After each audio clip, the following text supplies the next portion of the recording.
निर्मलाताईंचे पती जाऊन काहीच दिवस झाले होते. त्यांचा 13वा 2 दिवसांपूर्वी झाला होता. पती गेल्याचे दुःख निर्मलाताईंना हे सहन होत नव्हते की सून आणि मुलगा त्यांच्याकडे आले आणि आपला निर्णय सांगितला. आई जे जाणार ते गेलेत, आता त्यांच्यासाठी आयुष्यभर रडत बसणार का?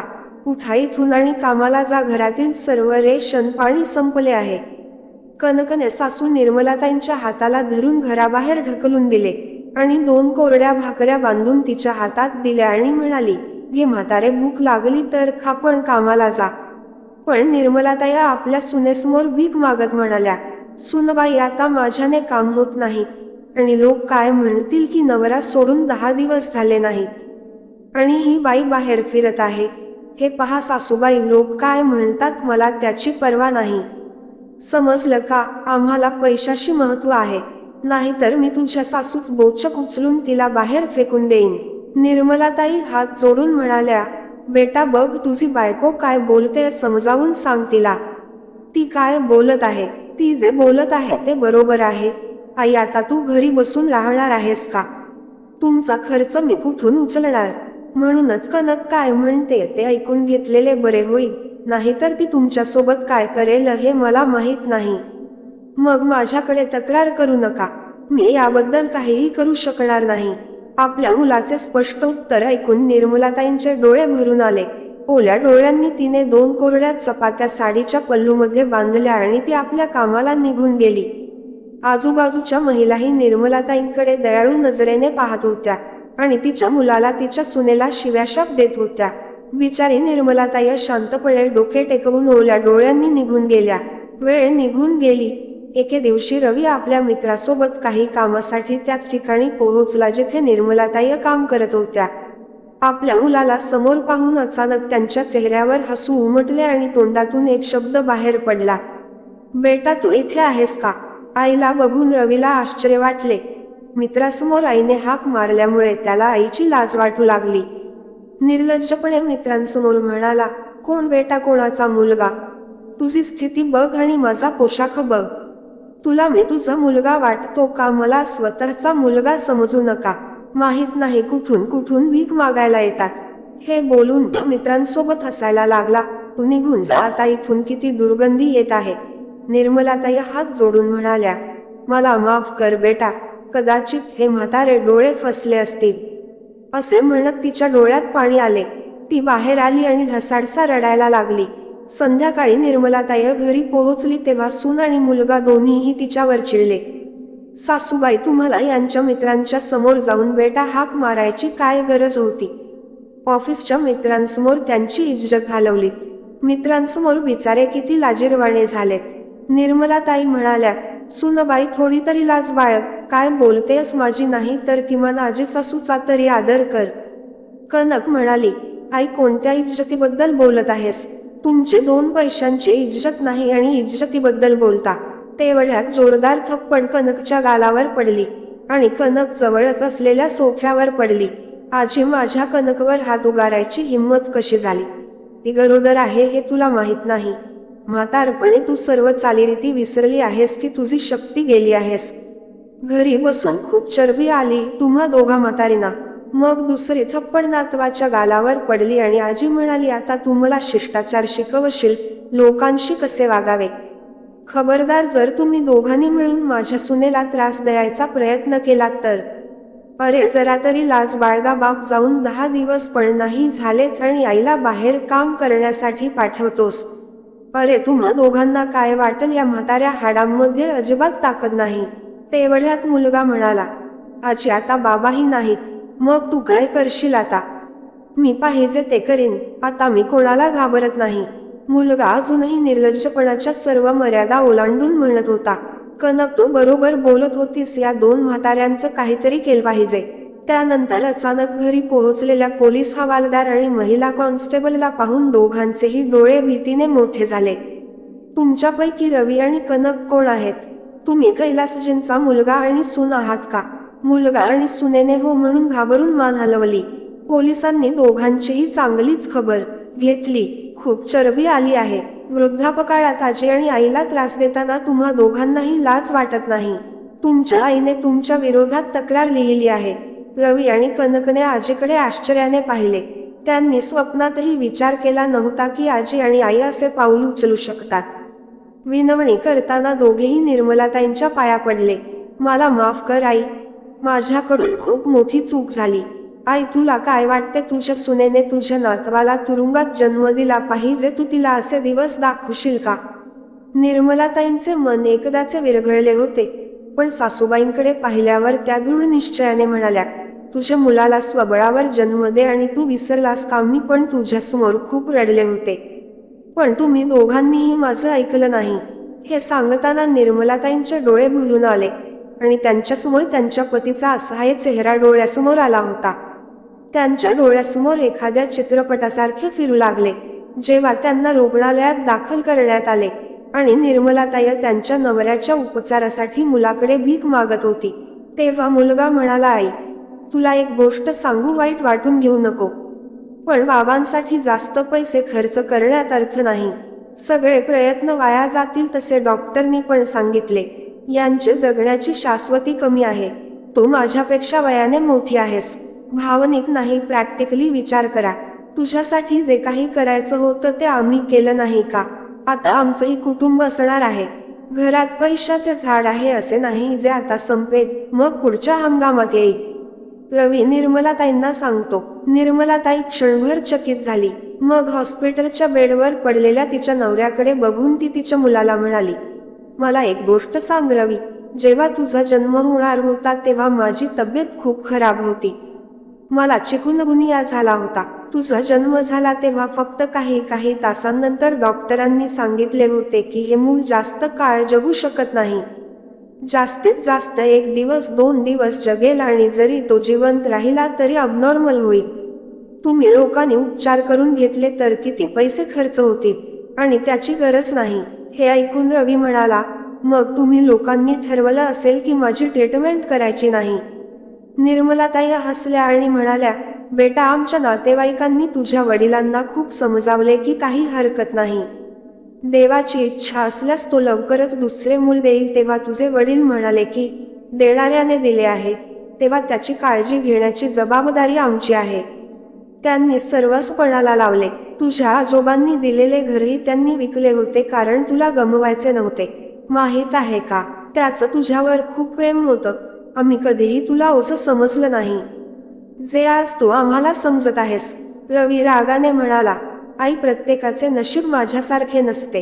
कुठेतरी वडिलांना वाटले असेलच की ते पैसे कुठे गुंतवायचे तिथे त्यांना यश मिळेल, आणि इथे मला अजिबात वाटत नाही. जीवन हा एक जुगार आहे, पण जेव्हा तुम्हाला माहीत आहे की तुमचाच पराभव होणार आहे तेव्हा तुम्ही पैसे का खर्च कराल? आणि एक गोष्ट मी वडिलांची तुला आज सांगते. त्यांच्या ऑफिसमध्ये वडिलांच्या वाईट परिस्थितीबद्दल मी ऑफिसमध्ये सांगितले आहे. कदाचित त्याच्या कार्यालयातील काही लोक तुमच्याकडे येतील. तू त्यांना सांग की तुला भविष्यात वडिलांची नोकरी मिळावी. निर्मलाताई सांगू लागल्या, रवी, तुला नोकरीही नाही हे तुला माहीत आहे ना. याच कारणामुळे तुझे लग्नही होत नव्हते. तुझ्या वडिलांनी सर्व काही गमावले आणि त्यांच्या मेहनतीने पुन्हा सर्व काही मिळवले असताना डोक्यावर छप्पर असेल, आणि आज तुझे काही आहे ते तुझ्या वडिलांच्या मेहनतीमुळे आहे. जर तुला ते काम मिळत असेल तर तू ते का करत नाही? मग नोकरीसाठी भटकंतीही करावी लागणार नाही. मुला, तुझ्या वडिलांची नोकरी आणि मालमत्ता पाहूनच तुझ्या सासरच्यांनी त्यांच्या मुलीशी तुझे लग्न लावून दिले. किती दिवस नोकरीशिवाय राहणार? रवी रागात म्हणाला, अगं आई, मी सांगतो तेवढं कर. तुला तुझ्या नवऱ्याची नोकरी मिळेल हे बरं आहे, आणि नोकरी लागली तर 4 पैसे घरात येतील. निर्मलाताई म्हणाल्या की तुझ्या वडिलांनी आजपर्यंत मला काम करू दिले नाही, कारण ते म्हणायचे की तू तुझ्या आई वडिलांच्या घरातही खूप संघर्ष केलास. आता मी इथे असताना तुला आनंद देईन. आता जर मुलाला आईकडून काम घ्यायचे असेल तर आता मी काय करू? पण बेटा, मी जास्त शिकलेली नाही. मी फक्त उच्च माध्यमिक पास आहे. मला कसली नोकरी मिळेल? रवी म्हणाला, तुला नोकरी कशीही मिळाली तरी ती कर. मग ती शिपायाची असो किंवा सफाई कामगाराची नोकरी मिळाली तरी काय फरक पडतो? ज्याच्यामुळे घरात पैसा येईल. रवी तिथे उभा होता. त्याची बायको कनक म्हणाली, आई, एवढा विचार का करताय तुम्ही? पैशाभावी आम्ही कुटुंब वाढवत नाही आणि तरीही बाबा हयात नाहीत. त्यांची शेवटची इच्छा अशी असेल की त्यांचे वंश वाढवे. बिचारी निर्मलाताई कोणाला दोष देणार, मुलाला की मुलाच्या परवरिशला? ती देवाकडे प्रार्थना करू लागली. सर्वांनी आशा सोडली होती, कारण हे जग आशेवर आहे. दुसऱ्या दिवशी हॉस्पिटलमधून निर्मलाताईंचा फोन आला की तुम्ही तुमच्या पतीला आता तुमच्या घरी घेऊन जा. निर्मलाताई म्हणाली, का? रुग्णालयातील लोकांनी सांगितले की तुमच्या मुलाने सांगितले आहे की आता तो रुग्णालयाचा खर्च उचलू शकत नाही, त्यामुळे तुम्ही रुग्णाला आता घरी घेऊन जा. एवढे बोलून त्यांनी फोन ठेवला. निर्मलाताई रागाने ओरडली, रवी तू कुठे आहेस? रवी रूममधून बाहेर आला आणि म्हणाला, काय झालं, ऐका ओरडतेस? निर्मलाताई म्हणाल्या, मला सांगा, मला हॉस्पिटलमधून फोन आला की तुमच्या वडिलांना घरी आणावे लागेल. रवी म्हणाला, हो, तिथे राहूनही काय करणार? तसेही ते वाचणार नाही, निदान आमचे आयुष्य तरी खराब होऊ नये. आता त्यांना जेवढे जगायचे आहे तेवढे ते जगतील आणि घरीच राहतील. हॉस्पिटलमध्ये राहिल्याने आयुष्य वाढू शकत नाही आणि आपल्या कुटुंबातील सदस्य त्यांच्या शेवटच्या क्षणी आपल्या भोवती असतील याचा तुम्हाला आनंद व्हायला हवा. त्याच कोपऱ्यात बसलेल्या निर्मलाताईंच्या सासू सुनैनाबाई म्हणाल्या, देवा, हे ऐकण्यापूर्वी तू मला का उचलले नाही? अरे रवी, ज्या दिवशी तुझ्या आई वडिलांनी तुला मृत्यूच्या तोंडातून परत आणले होते ते यासाठी का तू त्यांना प्रत्येक क्षणी दुःखात पाहू शकशील? या घरात कमावणारे कोणी नाही आणि खाणारे 100 आहेत. अरे, लोकांच्या घरात एक म्हातारा आहे. आपल्या घरात म्हाताऱ्यांची फौज उभी केली आहे आणि आजी वडिलांच्या जगण्याची आशा असती तर डॉक्टरांनी त्यांना वाचवले नसते का? डॉक्टर म्हणाले सुद्धा जास्त दिवस जगणार नाही, तसे सांगितल्यावर विनाकारण पैसे खर्च करून काय करायचे? चल, एवढं बोलून कनक रवीसोबत खोलीत गेली. निर्मलाताईंनी पटकन तिची सासू सुनैनाबाईला भाकरी आणि चटणी दिली आणि म्हणाली, आई, मला आज जास्त स्वयंपाक करता आला नाही. हे खा आणि औषध घ्या व आराम करा. तोपर्यंत मी जाऊन हॉस्पिटलमधून त्यांना आणायची व्यवस्था करते. रवी खोलीतून म्हणाला की जायची गरज नाही, ते वडिलांना रुग्णवाहिकेतून पाठवतील. तरीही तुला जायचे असेल तर जा, मी नाही अडवणार. बिचारी सुनैनाबाई अश्रू राळत म्हणाली, सुनबाई, तुझा मुलगाच असा स्वार्थी निघाला, त्याला तू काय करणार? जा आता, तुलाच सगळं करायचं आहे. बिचारी निर्मलाताई दवाखान्यात पोहोचली आणि पतीसोबत घरी आली.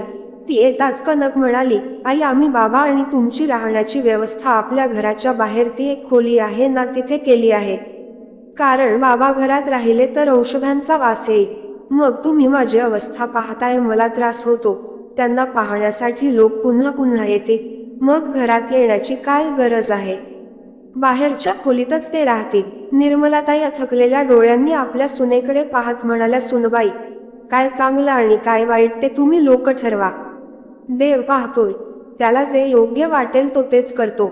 असे म्हणत तिने पतीच्या राहण्याची व्यवस्था करायला सुरुवात केली. निर्मलाताई बाहेरच्या खोलीत शिफ्ट झाल्या, जणू त्यांना घरातील सर्व गोष्टींमधून बाहेर काढले आहे. ती जेव्हा कधी स्वयंपाकघरात किंवा तिच्या खोलीकडे जायची तेव्हा कनक म्हणायची, आई, काय झाले? तुला काही हवे आहे का? तुला काही लागलं तर मला सांग, मी त्या खोलीत खूप महत्त्वाच्या गोष्टी ठेवल्या आहेत.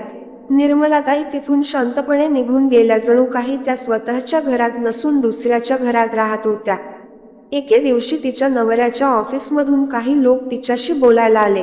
रवीने आईला आधीच सांगितले होते की मी सांगेन तसे कर. निर्मलाताईंनी तेच म्हणाल्या. ऑफिसमधले लोक म्हणाले, निर्मलाताई, तुम्ही त्यांचे काम कसे करू शकाल? निवृत्तीचे पैसे घेतले तर बरे होईल आणि तुम्हाला काहीही करावे लागणार नाही. आम्ही सर्व व्यवस्था करू. आम्ही हे फक्त तुमच्या भल्यासाठी म्हणत आहोत. रवी दुरूनच सगळं पाहत होता. पतीच्या चांगल्या वागणुकीमुळे अखेर ऑफिसच्या लोकांनी तिला ऑफिसमध्ये नवीन छोटी नोकरी दिली. निर्मलाताईंच्या पतीचे निधन होऊन आठवडाही उलटला नसेल. बिचारी निर्मलाताईंवर मानवी दुःखाचा डोंगर कोसळला आहे. 15 दिवस झाले नाहीत. रवी म्हणाला, आई, तू किती दिवस गप्प बसणार? आता ऑफिसमध्ये जाऊन तुमचं काम समजून घ्या, मग आम्हाला घरी 4 पैसे मिळतील. सुनैनाबाई म्हणाल्या की देवाने तुझ्यासारखी मुले कोणाला देऊ नयेत, ज्या वयात मुलगा आईला कामासाठी बाहेर पाठवतो. अरे परमेश्वर सगळं बघतोय, निदान त्याची तरी भीती बाळगा. रवी म्हणाला, आजी, आता तर वडीलही राहिले नाहीत. त्यामुळे मी कोणाला घाबरत नाही. या छताखाली राहायचे असेल तर कोपऱ्यात शांतपणे गप्प बसून राहा, नाही तर मी तुला वृद्धाश्रमात सोडेन. रवीचे बोलणे ऐकून निर्मलाताई म्हणाल्या, रवी काय बोलतोयस तू हे? मी इथे असताना आई कुठेही जाणार नाहीत. उद्याच ऑफिसला जाईन. निर्मलाताई आपल्या नवऱ्याला आठवून रडू लागल्या. हळूहळू वेळ जाऊ लागला. निर्मलाताईंना विद्युत विभागाच्या कार्यालयातही नोकरी मिळाली, जिथे त्यांना फाईल्स इकडून तिकडे हलवाव्या लागल्या किंवा कर्मचाऱ्यांच्या सोयीची काळजी घ्यायची. वेळ निघून गेली. निर्मलाताईंची प्रकृती दिवसेंदिवस बिघडत चालली होती. जेव्हा मुलांना पालकांच्या आदरापेक्षा जास्त पैसा महत्वाचा असतो, तेव्हा कदाचित अशी अवस्था होते. एके दिवशी रवी एका मित्रासोबत विद्युत विभागाच्या कार्यालयात गेला होता. बोलत असताना अधिकारी म्हणाले, ऐका, किमान ती 502 नंबरची फाईल आणा. निर्मलाताई फाईल घेऊन आल्या आणि म्हणाल्या, साहेब ही 502 ची फाईल घ्या. रवीला पाहताच अचानक त्यांच्या तोंडून बेटा रवी बाहेर पडल. तो क्षणभर चकित झाला. रवी मग इकडे तिकडे बघून म्हणाला, कोणता मुलगा? कोणाचा मुलगा? तुझे स्टेटस बघ आणि माझे कपडे बघ. मी तुझा मुलगा आहे असे तुला वाटते का? रवीचा मित्र हसायला लागला आणि म्हणाला, मित्रा सोड, बिचारी या वयातही काम करते. आईला कामाला पाठवून मुलगा सुखी असेल. निर्मलाताईंनी हात जोडून माफी मागितली आणि ऑफिसमधून बाहेर पडल्या. त्याच ऑफिसमध्ये काही लोक होते जे रवीला आणि निर्मलाताई यांना ओळखत होते. ते निर्मलाताईंना म्हणाले, जेव्हा मुलाला आईच्या आदरापेक्षा जास्त पैसा महत्वाचा असतो तेव्हा ते दुःख सहन करणे खूप कठीण जाते. परमेश्वरा हे सर्व दुःख सहन करण्याचे बळ दे. मित्राचे काम आटोपून रवी तिथून निघून गेला. निर्मलाताई घरी आल्यावर रवी खूप जोराने तिच्यावर ओरडला आणि म्हणाला, तू त्या ऑफिसमध्ये काम करतेस हे सांगता येत नाही. शेवटी माझ्या मित्रासमोर माझी इज्जत काय राहिली? निर्मलाताई म्हणाल्या, बेटा माणसाला त्याच्या कर्माने आणि वागण्याने मान मिळतो आणि तू असे काही केले नाहीस. तुझं नाव आणि आदर असायला हवा. हो, आजपर्यंत लोक तुला तुझ्या बापाच्या नावाने विचारत होते आणि मग आता माझ्या कमाईवरही तुझी दादागिरी मी कमावते म्हणजे ते तेव्हा मला मान मिळायला हवा. पण तू माझी सोड तुझ्या म्हाताऱ्या आजीचाही आदर करत नाहीस. तिथे तू माझा जो अपमान केलास तो तुझ्या आईच्या स्वाभिमानापेक्षा जास्त आहे का? तेव्हा कनक म्हणाली, अरे देवा, कसल्या इज्जतीबद्दल बोलताय आई? तुमचं स्टेटस 2 पैशांचा नाही आणि तुम्ही इज्जतीबद्दल बोलत आहात. अहो, तुमच्या मुलाच्या इज्जतीपेक्षा तुमच्यासाठी महत्वाचे काय असावे? ते एवढ्यात तिची आजी सासू सुनैनाबाई म्हणाल्या, मला सांग सुनबाई, जर तू तुझ्या नवऱ्याला चुकीच्या कामात साथ दिली तर उद्या तुमची मुलंही तुमच्याशी अशीच वागतील, कारण जे तुम्ही पेराल तेच उगवेल. सुनबाई, तुम्ही जे वाईट आमच्याशी करताय त्याची शिक्षा तुम्हाला परमेश्वर नक्की देईल, हे लक्षात ठेवा. रवी म्हणाला, आजी मला वाटतं तुझ्या मेंदूच काम करणं बंद झालं आहे. आज जर मी हे घर सोडून निघून गेलो तर तुम्हाला कोणी विचारणार नाही. मी माझ्या वडिलांना अग्नी दिला. मी निघून गेलो तर विचार करा की तुम्हाला अग्निडाग कोण देईल. असे बोलून नवरा बायको दोघेही हसू लागले. नातवाचे बोलणे ऐकून सुनैनाबाईच्या डोळ्यातून अश्रू वाहू लागले. त्या दिवशी निर्मलाताईंना एवढी हिंमत कुठून आली माहीत नाही. त्यांनी सुनैनाबाईचे अश्रू पुसले आणि म्हणाल्या, नाही आई, तुम्ही रडू नका, आता तुमची सून अजून जिवंत आहे. आणि तू काय म्हणालास? रवी, तू नसेल तर आम्हाला कोणी विचारणार नाही. असे करा, तुम्ही दोघेही सामान बांधा आणि या घरातून आताच्या आता बाहेर पडा. आम्ही दोघी एकमेकांची काळजी घेऊ. कनक म्हणाली, आई तुम्ही शुद्धीत आहात ना? तुम्ही काय बोलत आहात? निर्मलाताईंजी म्हणाल्या, तुला काही बोलायची गरज नाही, पण तुझी पण वेळ आली आहे. निर्मलाताईंनी लगेच फोन उचलला आणि त्यांच्या अधिकाऱ्याला फोन केला आणि म्हणाल्या, सर, मी स्वर्गवासी किशोर नाईक यांच्या पत्नी निर्मला नाईक बोलत आहे. मी उद्यापासून नोकरीत रुजू होणार नाही. कृपया मला स्वेच्छानिवृत्ती द्या. आता मला घरी राहून माझ्या सासूबाईंची सेवा करायची आहे. रवी तिथे बसून निर्मलाताईंचं सगळं बोलणं ऐकत होता. गप्प राहायला रवी सांगत होता. निर्मलाताईंनी त्याचे ऐकले नाही आणि तिने पोलीस स्टेशनला फोन लावला आणि म्हणाली, इन्स्पेक्टर साहेब, माझा मुलगा आणि सून माझ्यावर अत्याचार करत आहेत आणि मी कमावलेल्या पैशावर त्यांचा हक्क सांगत आहेत. तुम्ही मला मदत केली असती तर आमचे हाल कमी झाले असते. हा माझा पत्ता आहे. मग त्यांनी लगेच त्याचा पत्ता लिहून घेतला. रवी म्हणाला, आई, तू चांगले केले नाहीस. तुझी सून आई होणार आहे हे तुला माहीत आहे. तुला तुझ्या नातवाचे तोंड बघायचे नाही का? निर्मलाताई म्हणाल्या, मुलगा आणि सून या दोघांचे चेहरे पाहून माझे मन भरून आले आहे. असं करा, आपल्या मुलांना स्वतःचा जन्म द्या आणि शक्य असल्यास त्यांना काहीतरी चांगले शिकवा जेणेकरून ते तुमच्याशी वाईट वागू नये. तुम्ही आमच्यावर अत्याचार केलेत. तुझ्यामुळे माझ्यासोबत आणखी काही दिवस राहू शकणाऱ्या माझ्या नवऱ्याला जीव गमवावा लागला. मी तुला कधीच माफ करणार नाही. माझ्या घरातून निघून जा. रवीने खूपच गोंधळ घातला. रात्रीच आजूबाजूचे लोक जमा झाले. जेव्हा सर्वांना सत्य समजले तेव्हा त्यांनी रवीला टोमणे मारण्यास सुरुवात केली आणि मग काही वेळात पोलिसही आले. रवी आणि कनकाई आणि आजीचे पाय धरू लागले, कारण त्यांनी एवढ्या रात्र कुठे जाणार. आम्हाला माफ करा, निर्मलाताई म्हणाल्या. इन्स्पेक्टर साहेब, तुम्ही निघाल्याबरोबर ते आमच्यावर पुन्हा दबाव आणतील. असं करा, मी त्यांना संपूर्ण रात्र वेळ देईन. तुम्ही फक्त एका हवालदाराला इथे सोडा आणि त्याला सांगा की सकाळपर्यंत आमचे घर रिकामे करा. कारण प्रश्न मुलाचा नाही, तर एका आईच्या स्वाभिमानाचा आहे. असे बोलून निर्मलाताई आपल्या सासूसोबत जुन्या खोलीत गेल्या. सकाळ होताच हवालदारने रवी आणि कनकला बाहेरचा रस्ता दाखवला. गरीब चेहरा बनवून दोघेही सुनैनाबाईकडे गेले. सुनैनाबाई म्हणाली, मला हातही लावू नकोस, पाप लागेल. निर्मला, लक्षात ठेव, मी मेली तर तू मला मुखाग्नी दे, पण या दोघांना मला हात लावू देऊ नकोस, नाही तर मला मोक्ष मिळणार नाही. मृत्यूनंतर देखील अहो, लोक नातवंड करतात.